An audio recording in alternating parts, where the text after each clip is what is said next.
कम दिखाई दे रहा है आपको? देखिए, इनकी जो भूमिका है प्रशांत किशोर, इसके पहले मैं संदीप सिंह की बात कर लूं, आदरणीय अमलेंदु जी, कि 2012 से 2022 तक कई चुनाव का अनुभव प्रशांत किशोर के पास है और बड़ी सकारात्मक छवि उनकी आई। उन पर कोई कभी आरोप नहीं लगा कि प्रशांत किशोर ने टिकट बेचा। वे अपनी फीस लेते हैं और अपना काम करते हैं, प्रोफेशनल आदमी। संदीप सिंह के ऊपर पहला चुनाव था, पहले ही चुनाव में उनके ऊपर टिकट बेचने का आरोप, फला आरोप, इतने आरोप लगे हैं। खैर, अब उनकी बातें उनका डिस्कशन हटाते हैं। मैं प्रशांत किशोर का जो मूल काम है महागठबंधन का 2024 के, उनको जाके अभी उन्होंने जाके शरद पवार से बात, शरद पवार का नाम बड़ा उछल रहा था, केसीआर मिले थे उद्धव ठाकरे से आके। देखिए, ये पूरा एक दृश्य था अभी से 2 महीने पहले का, कि केसीआर तेलंगाना से आके और उद्धव ठाकरे से मिले कि हमको एक बनाना चाहिए ऐसा। इधर अखिल भारतीय महिला कांग्रेस की अध्यक्ष सुष्मिता देव इस्तीफा देके टीएमसी में गई और टीएमसी में उन्हें राज्यसभा भेजा गया। दूसरा, शत्रुघ्न सिन्हा कांग्रेस से गए और उन्हें अभी लोकसभा का चुनाव लड़वाया गया, वो भेजा गया। तो ममता बनर्जी के अंदर भी एक ऐसा उत्साह आया कि शायद उन्हें अब राष्ट्रीय चुनाव लड़ना चाहिए, प्रधानमंत्री पद का प्रत्याशी होना चाहिए। लेकिन ये प्रशांत किशोर के ही दौरे हैं कि इन्होंने बोला, सबसे पहले उद्धव ठाकरे ने बोला कांग्रेस के अलावा हम कल्पना भी नहीं कर सकते। फिर इन्होंने बोला शरद पवार, और अब ममता बनर्जी भी उसी सुर पे बोल रही हैं। ये दौरे प्रशांत किशोर ने 1.5-2 महीने पहले से शुरू कर दिए हैं। अब मैं ये नहीं कह रहा हूं, तो ये जो अभी जैसे जगन रेड्डी हैं, अभी जैसे स्टालिन है, जैसे नवीन पटनायक हैं, जैसे तो ये तमाम सारे दल जो अभी बाकी हैं, इनको महागठबंधन में लाना है। आपको बताना चाहता हूं कि 22 करोड़ वोट 2019 में लाई थी भारतीय जनता पार्टी लोकसभा के चुनाव में, और कांग्रेस लाई थी 12 करोड़। बाकी किसी का कहीं कुछ पता ही नहीं था, वो 1 करोड़ के नीचे थे। तो निकटतम जो चुनाव था 10 करोड़ का एक अंतर था, ये बात जरूर है, 22 करोड़ और 12 करोड़ का। लेकिन कांग्रेस की जो स्थिति थी वो किसी दल की भी नहीं थी। आज अगर टीएमसी या यहाँ अखिलेश यादव, अब एक बड़ी दुखद बात क्या है कि अभी 13 लोगों के हस्ताक्षर से सोनिया गांधी ने एक अपील जारी की मोदी के खिलाफ में कि वो महंगाई और उग्र बातें, तमाम अराजकता की बातें जो हो रही है, उसमें अखिलेश यादव दस्तखत, उसमें अरविंद केजरीवाल का दस्तखत नहीं है, उसमें मायावती का दस्तखत नहीं।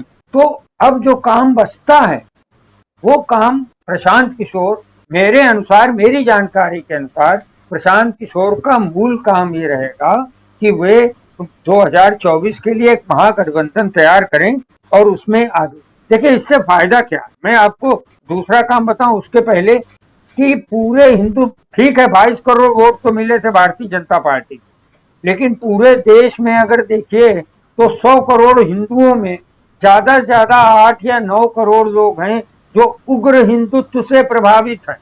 हम 10 करोड़ भी मान ले, अगर वे उग्र हिंदुत्व से प्रभावित होते हैं, वो हिजाब का काम करते हैं, वो धर्म संसद के समर्थन में खड़े होते हैं, वो कश्मीर फाइल्स के समर्थन में खड़े होते हैं, वो हिजाब के नाटक करते हैं, ये सारे नाटक जो करते हैं, ये वो 10 करोड़ लोग हैं जो हनुमान चालीसा और रामनवमी के नाटक करते हैं।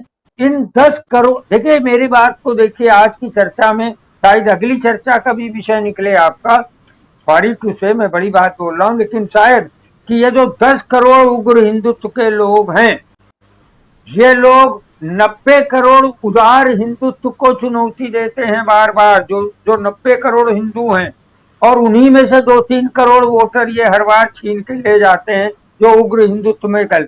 तो प्रशांत किशोर के आने से अगर ये सारे गठबंधन में शामिल होती हैं, ममता बनर्जी और ये सारे वो अखिलेश यादव और नवीन पटनायक और जगन रेड्डी, स्टालिन और ये सारे लोग अगर शामिल, एवं हम तो कह रहे हैं कि अरविंद केजरीवाल भी, अरविंद केजरीवाल अभी बचे हैं, उनको तो एक आराम से फ्री में बिना कुछ किए कराए, जैसे गोद में बच्चा दिया अडॉप्ट किया जाता है, वैसे पंजाब की सरकार उनको चुनाव आयोग ने आराम से दे दी मोदी के इशारे पर। उस विवाद में मैं नहीं जाना चाहता हूँ, लेकिन एक ये जो 90 करोड़ का उदार हिंदुत्व है और जो 30 करोड़ का लगभग अल्पसंख्यक है, तो ये जो 9 और 3 12 120 करोड़ लोग हैं, इसमें वोटर कितने हैं ये बात की बात होगी। ये 120 करोड़ का मंच है, ये एक बड़ा संदेश देगा देश को 2024 तक कि हमारा सच क्या है, हमारी हमारी सद्भावना, प्रेम, संवेदना का भारत है। और अंतिम बात ये है कि दलित और मुसलमान, जो प्रशांत किशोर का काम होगा, मुझे मालूम है प्रशांत किशोर से एक बार मेरी बात हो रही थी, तो उन्होंने बताया था पिछले चुनाव में कि ये जो मायावती लड़ी गुजरात में, अगर ये नहीं लड़ती तो कांग्रेस के इतने विधायक जीतते। वो शायद 3% से कम वोट पाई थी मायावती, पाई थी तो, लेकिन वो अगर जुड़ जाते, गठबंधन हो जाता, तो शायद कांग्रेस चुनाव जीत सकती थी गुजरात में, पिछले ही चुनाव। तो अब जो दलित वोट, देखिए दलित वोट और मुसलमान वोट जो इस देश में अब कांग्रेस की मूल धारा में लौटना चाहिए, इसका काम करेंगे प्रशांत किशोर। मैं भी आपको अंदर की थोड़ी जानकारियां दे रहा हूं, और ये काम उन्हें करना भी चाहिए। अब दलित खाली हो गया ना, दलित का नेता कौन बचा साहब? राजीव रंजन जी दलित का नेता इस देश में। मायावती ले दे के बसती थी, अब मायावती तो सरेंडर कर गई। अब दलितों को मालूम है, देखिए मैं थोड़ी बात को बढ़ा रहा हूं, कि दलितों को मालूम है कि भारतीय जनता पार्टी क्या करने जा रही है। भारतीय जनता पार्टी सारे संस्थान बेच रही है। तो जब संस्था टाटा ने एयर इंडिया ले लिया, तो वहां पर नौकरियों में आ रहा गया ना।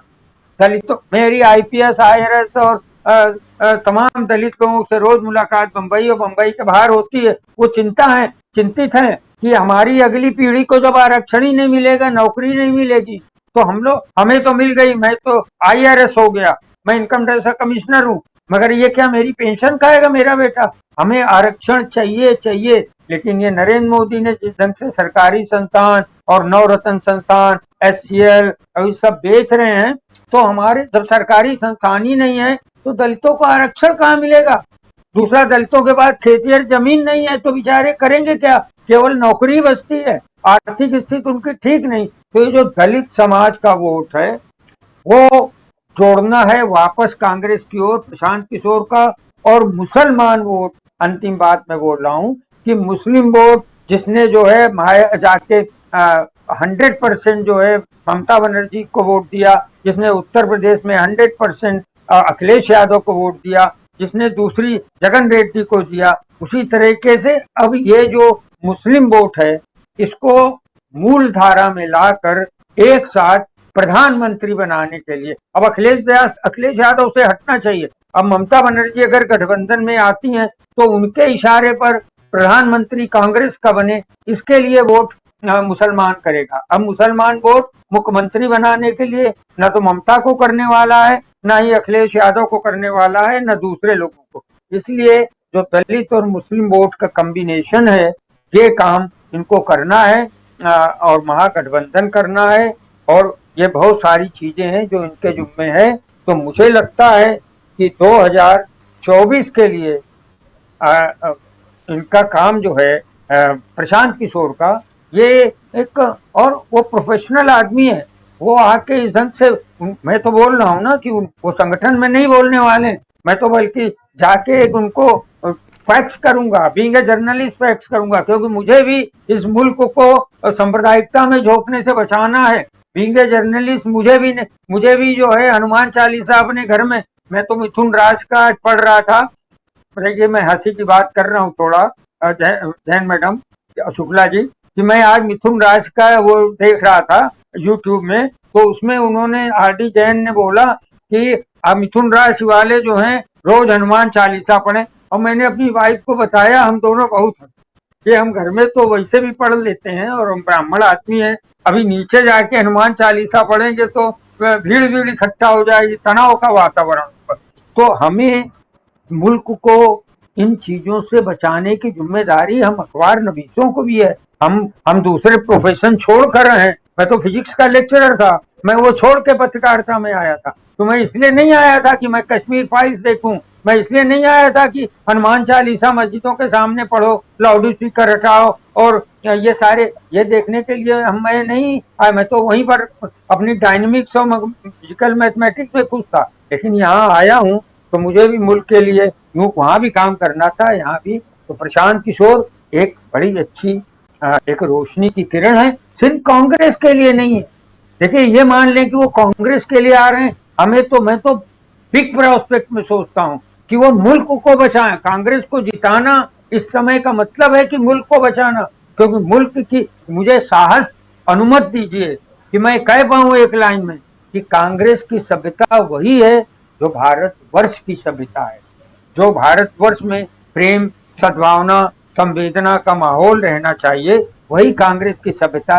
ठीक है, आज उग्र हिंदुत्व ने उसको और साथ में सोशल मीडिया ने और साथ में मेन स्ट्रीम मीडिया ने उस वातावरण को थोड़ी देर के लिए दबा रखा है, लेकिन कितनी देर?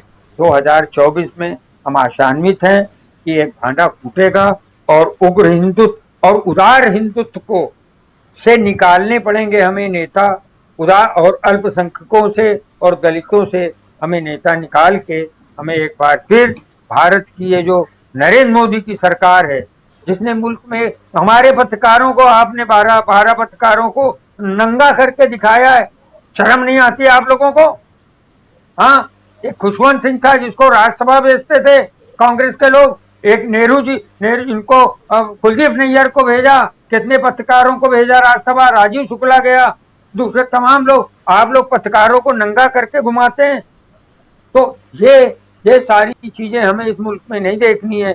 इसलिए हमें जरूरत है एक ऐसी सरकार की जो पूरी तरीके से सेकुलर हो, जो पत्रकारिता का जो चौथा स्तंभ है उसको स्वतंत्र रखे और उसकी आर्थिक उन्नति। अभी देखिए, अंतिम फिर बात कह के मैं चुप हो जाता हूँ कि वो प्रधानमंत्री आए इंग्लैंड के, उनका स्वागत गौतम अडानी कर रहा है। तू कौन है रे? तू क्यों को कहाँ का स्वागत करता है यहाँ के आगे? तो इस देश में कभी सुना हमने कि एक प्रधानमंत्री आए उसका पहला स्वागत एक जो है उद्योगपति करे? क्या चल क्या रहा है देश में? तो गौतम अडानी, अरे भाई मोदी जी, हमको आप छोड़, आप मुक्ति पाइए, आप जाइए फिर वहां पर हिमालय, हम गौतम अडानी को ही प्रधानमंत्री बना लेंगे। तो ऐसा देश में ये परिस्थितियां चल रही हैं। तो राजीव रंजन, हम 2024 के लिए आशान्वित हैं और प्रशांत किशोर को इसी के जो 2024 में अटेम्प्ट होंगे उनसे भी आशान्वित हैं। बस प्रशांत जी, आप संगठन पे भी हस्तक्षेप करिएगा, ऐसा मेरा टीवी चैनल के माध्यम से आपसे अपील।